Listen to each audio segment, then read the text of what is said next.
खुलुमबाय दिनै मोनाबिलिनि खौराङाव फिन खेबसेयाव बयखौ बरायनानै लाग्रोबाय। दासिमनि खौरांफोरा जाबाय गिबि खौराङाव दङ 22 नं दारांगाजुलि बिटिसि बियाबाव बिजेपि दोलोनि जयनिं हाबाफारिया थांनाय सानखालि जालाङो। मोनफ्रोम पार्टियानो फैगौ बिटिसि बिसायख'थिनि थाखाय गोख्रों साखाफारा जानाय बायदिनो तामुलपुर जिल्लानि सिङाव थानाय 22 नं दारांगाजुलि बिटिसि बियाबाव बिजेपि दोलोआ जयनिं हाबाफारि लादों। दारांगाजुलि बियाबनि एमसिएलए बिजितगोरा नार्जारिनि बानजायनायाव खुंजानाय बे जयनिं हाबाफारियाव इउपिपिएल, बिपिएफ आरो गुबुन गुबुन पार्टिनिफ्राय सा 300निबो गोबां सुबुंफ्रा बिजेपि दोलोआव जगदान जादों। बिपिएफ एबा गुबुन दोलोफोराव जेबो रोखोमनि खामानि जाया। बर' हारिनि सुबुंफोराबो बिजेपि दोलोआव गोबां जयनिं जाबाय। बर' हारिखौ नागारनानै बिजेपि दोलोआ राजखान्थि खालामनो हाया। बेनिखायनो फैबाय थानाय समाव बर' हारिजों लोगोसेयैनो जथायै राजखान्थि खालामगोन आरो खामानि मावलांगोन होनना बुंथियो जिल्ला बिजेपिनि आफादगिरि बक्तर कुमार दास बिथाङा। नैथि खौराङाव दङ थांनाय 22 एप्रिल 2025आव पाकिस्तानी उदखारि हान्जा लश्कर-इ-तैयबानि मदद होजानाय उदखारिफोरा जम्मु काश्मीरनि पहलगामाव थानाय बेशेरान हायेनाव सा 26 दावबायारिफोरखौ खास्रि-बिस्रि गावथारदोंमोन। बेनि उनाव भारतआ उदखारिफोरनि हेंथायै अपारेशन सिन्दुर मुंजों मोन 9 पाकिस्तानी उदखारि बादाखौ सिलिंखार खालामनायनि गेजेरजों गोबां उदखारिफोरखौबो जिउ फोजोबनो हादोंमोन। बेखौ लानानै फिन पाकिस्ताना भारतनि फारसे गाग्लोबो। बेनि उनाव थाद'नाय गैयाजासे गंनैबो हादोरनि गेजेराव माखासे सानसिम गिख्रंथाव दावहाया जादोंमोन। बेखौ लानानै गोबां हादोरावनो सावरायजादों आरो गोबां समाजारि बिजोङाव फोसावदों। पहलगाम गाग्लोबनायखौ जों माब्लाबाबो बावनो मोननाय नङा होननाबो फोरमायदों गोजौ थाखोआव थानाय भारतारि सुबुंफोरा। बे बेलायाव गाबोननि जानो गोनां भारत उदांस्रि सान फालिथायाव दिल्लीनि लाल किल्लायाव हादोरनि गाहाय मन्त्रि नरेन्द्र मदिया अपारेशन सिन्दुरनि बागै बिबुंथि लाखिगोन। थामथि खौराङाव दङ बे समाव नोंथांमोननि गेजेराव फोसावनो लादों मुलुगनां थाखोनि मोनसे गिख्रंथाव जाथायनि खौरां। मख'नो गोनां बाथ्रा दि गोबां समफोरावनो गुबुन गुबुन हादोराव जाहाज गोदोनाय, नाव गोदोनाय, अर नांनाय बायदि जाथायजों गोबां सुबुंफोरा मोगा-मोगि जानांनाय जाथायफोरा जाबोबाय थादों।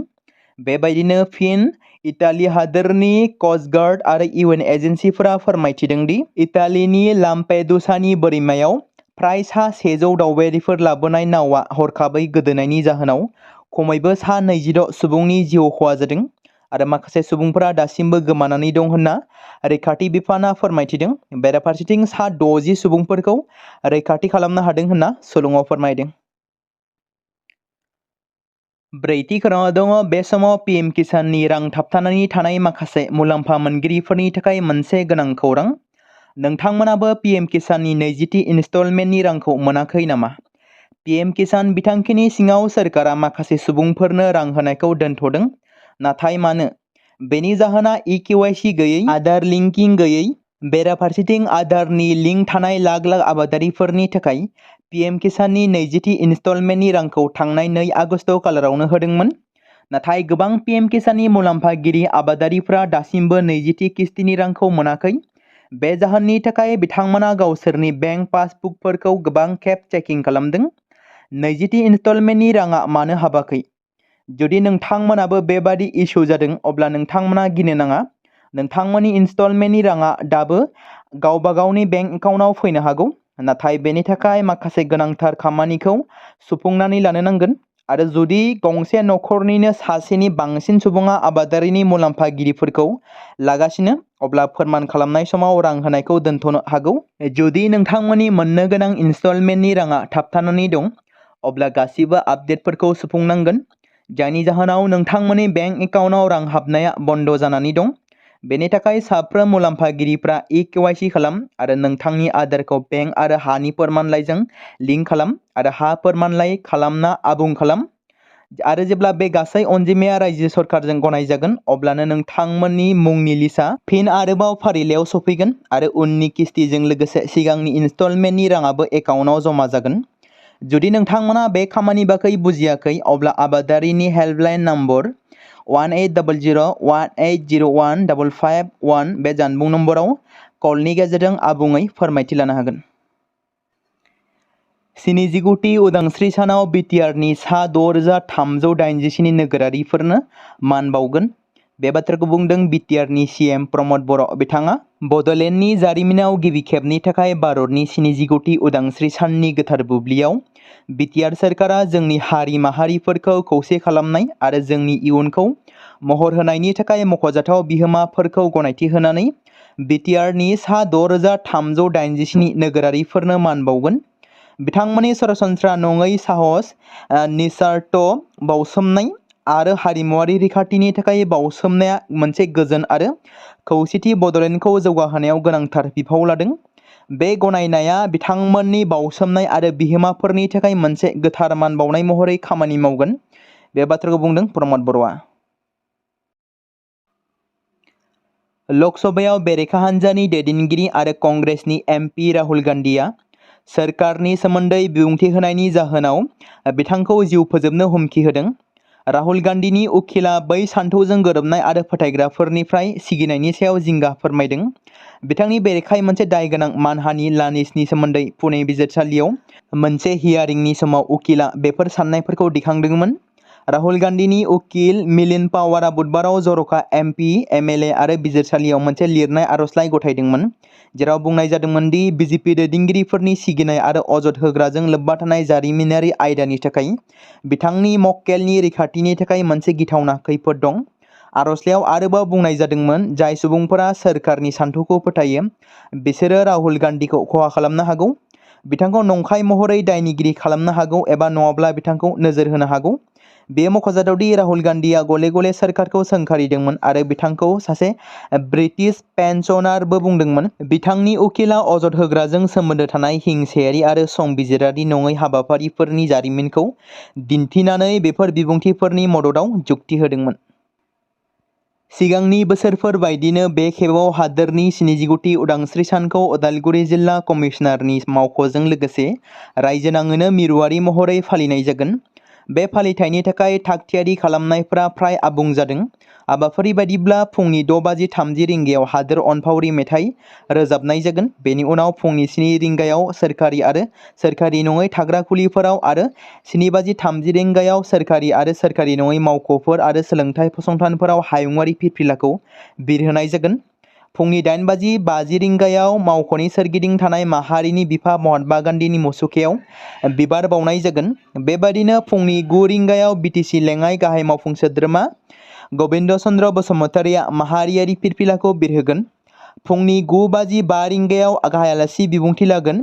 बेनि उनाव फुंनि 9:25 रिंगायाव गुबुन गुबुन फरायसालि आरो फरायसालिमाफोरनि पुलिस आरो फरायसाफोरा पेरेड खालामगोन। बेनि उनाव गोबां हारिमुआरि हाबाफारिफोरजों लोगोसे गुबुन गुबुन आयदायाव साबसिनखौ दिन्थिफुंनाय गोबां मुंदांखा सुबुंफोरनो बान्था होनाय जागोन। फुंनि 10:15 रिंगायाव उदालगुरि सिभिल देहा फाहामसालि आरो जिल्ला जोबथेसालिया होगोन।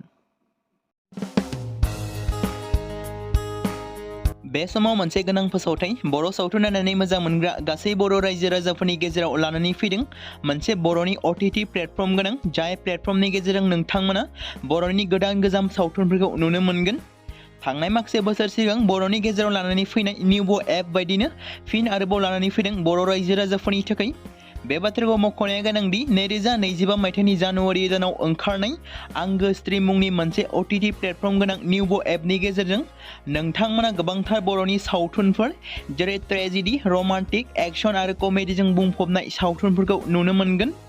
जेरै सनानि नखर, थांखि गैयै समाज, अनसुला आफा, हिर', बिमा बायदि बाजै, अर, थैसाम, वान्टेड, संदान आरो रं नाम्बार बायदि सावथुनफोरा मख'जाथाव।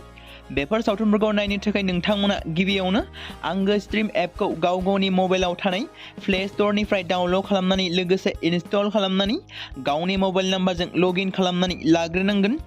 बेनि उनाव नोंथांमोना गोबांथार नुनो मोनै सावथुनफोरखौ गुगोल पे, फन पे आरो पेटिएमजों रं नाम्बार सावथुनखौ नायनो थाखाय 60 रां आरो संदान सावथुनखौ नायनो थाखाय 80 रां, वान्टेड सावथुनखौ नायनो थाखाय 60 रां, थैसाम सावथुनखौ नायनो थाखाय 60 रां बेबायदिनो गोबांथार नुनो मोनै सावथुनफोरखौ नायनो थाखाय सुबिदा खालामनानै होदों आंगो स्ट्रिम प्लेटफर्मा। फिन नोंथांमोननि गेजेराव फोरमायबावनो लादों बर' सावथुन नायनानै मोजां मोनग्रा गासै बर' रायजो राजाफोरनि गेजेराव लानानै फैदों मोनसे बर'नि OTT प्लेटफर्म गोनां, जाय प्लेटफर्मनि गेजेरजों नोंथांमोना बर'नि नुनो मोनै सावथुनफोर जेराव गोदान गोजाम सावथुनफोरखौ नुनो मोनगोन।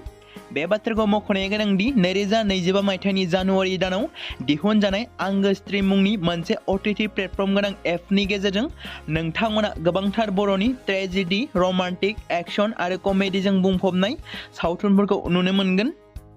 जेरै रं नाम्बार, संदान, वान्टेड, थैसाम, अर, बिमा बायदि बाजै, हिर', अनसुल आफा, थांखि गैयि समाज, सनानि नखर बायदि बायदि सावथुनफ्रा मख'जाथाव। बेफोर सावथुनफोरखौ नायनो थाखाय नोंथांमोना गिबियावनो आंगो स्ट्रीम एपखौ गावनि मबाइलाव थाखानाय प्ले स्ट'रनिफ्राय इनस्टल खालामनानै गावनि मबाइल नाम्बारजों लगइन खालामखांनायनि उनाव नोंथांमोना गोबांथार नुनो मोननाय सावथुनफोरखौ गुगोल पे, फन पे आरो पेटिएमजों रं नाम्बार सावथुनखौ नायनो थाखाय 60 रां, संदान सावथुनखौ नायनो थाखाय 80 रां, वान्टेड सावथुनखौ नायनो थाखाय 60 रां, थैसाम सावथुनखौ नायनो थाखाय 60 रां, बेफोरबायदिनो अर सावथुनखौ नायनो थाखाय 60 रां पे खालामनांगोन। बेबायदिनो गोबांथार नुनो मोननाय बर' सावथुनफोरखौ नायनो थाखाय सुबिदा खालामनानै होदों आंगो स्ट्रीम प्लेटफर्मआ।